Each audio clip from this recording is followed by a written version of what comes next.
Minuman olahraga diformulasikan untuk menggantikan cairan dan elektrolit yang hilang selama beraktivitas fisik intens dan berkepanjangan. Namun, pada praktiknya, banyak masyarakat termasuk pelari amatir mengonsumsinya tanpa mempertimbangkan kebutuhan fisiologis dan durasi latihan. Kandungan gula dan natrium yang tinggi pada sebagian besar minuman olahraga dapat meningkatkan beban metabolik sehingga meningkatkan faktor risiko masalah kesehatan seperti diabetes mellitus dan hipertensi. Kedua penyakit tersebut merupakan penyebab utama dari gagal ginjal kronis atau chronic kidney disease dan merupakan faktor risiko independen terhadap insidensi CKD itu sendiri. Berdasarkan dengan pre-assessment yang kami lakukan di Gor Jati terhadap pelari di sana dengan jumlah responden sebanyak 95 pelari, kami menemukan adanya ambiguitas terkait dengan minuman olahraga.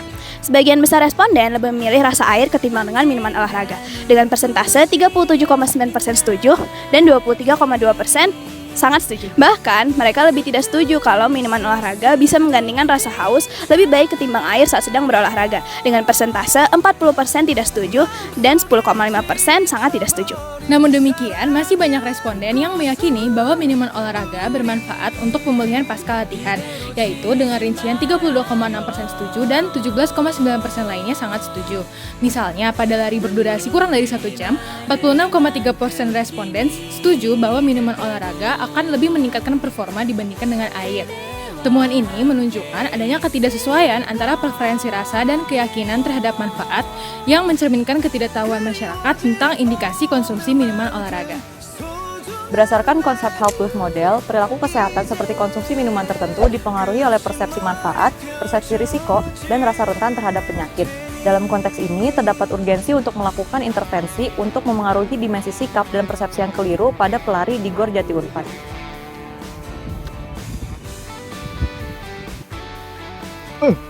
Oleh karena itu, kami melakukan kegiatan cepat, cukup energi, perhatikan asupan terhidrasi.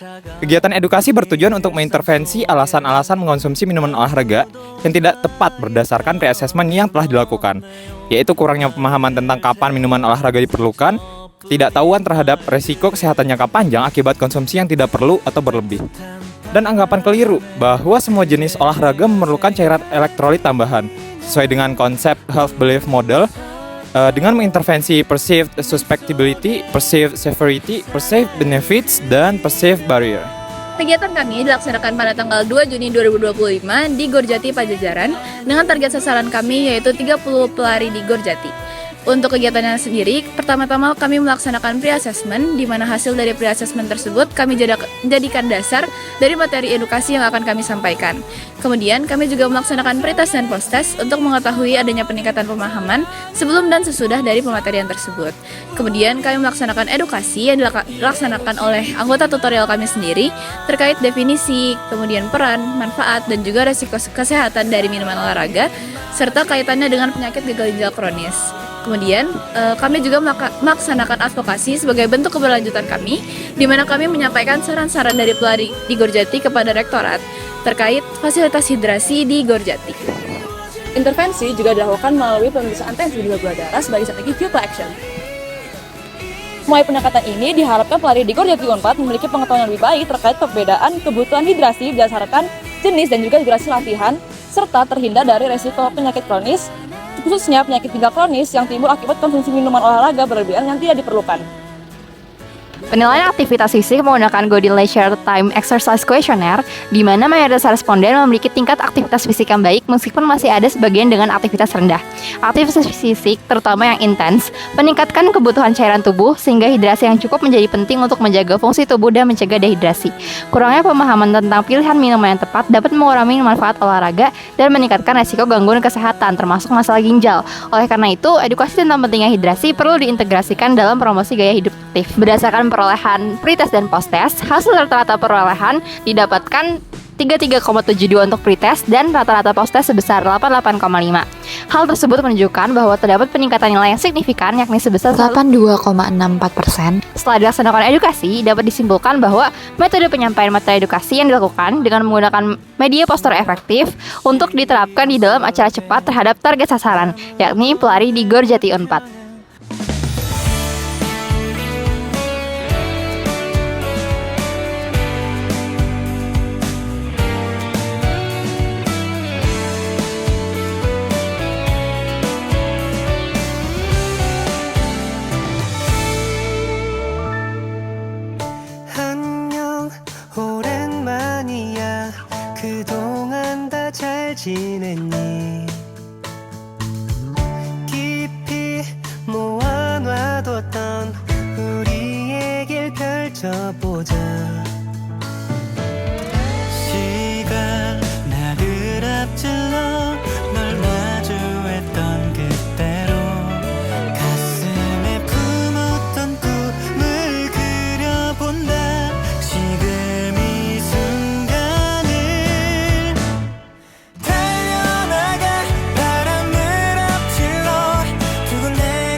싫었던 시간 이제는 지나가고 따스한 바람이. Oke, Kak, tadi gimana kesan-pesannya soal edukasi sama pemeriksaan kesehatannya? Boleh dari kakak yang dulu. Rasanya sih lebih banyak belajar, tapi awalnya kan dari teman-teman, kalau nggak dari ya banyak kan dari teman-teman. Kalau aku kan sekolah olahraga, ternyata teh beberapa teman-teman tuh nggak sedetail dari kakaknya, dan jadi tahu juga untuk kayak pemakaian yang bagus tuh gimana. Terus kan nggak jadi tahu kayak minuman yang produk dijual tuh kan nggak semuanya tuh sehat ternyata, nggak dikasih tahu detail. Terus pesannya sih mantap. Kesannya jadi tahu kayak apa ya, ternyata minum yang berlebihan itu udah bagus gitu. Terus tadi hasil tensinya gimana? Berapa itu? Normal gitu ya. Normal gitu.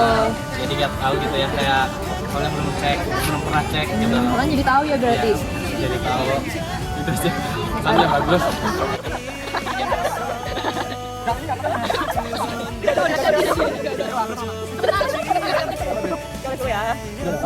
Relax aja Kak, jangan tegang banget. Enggak.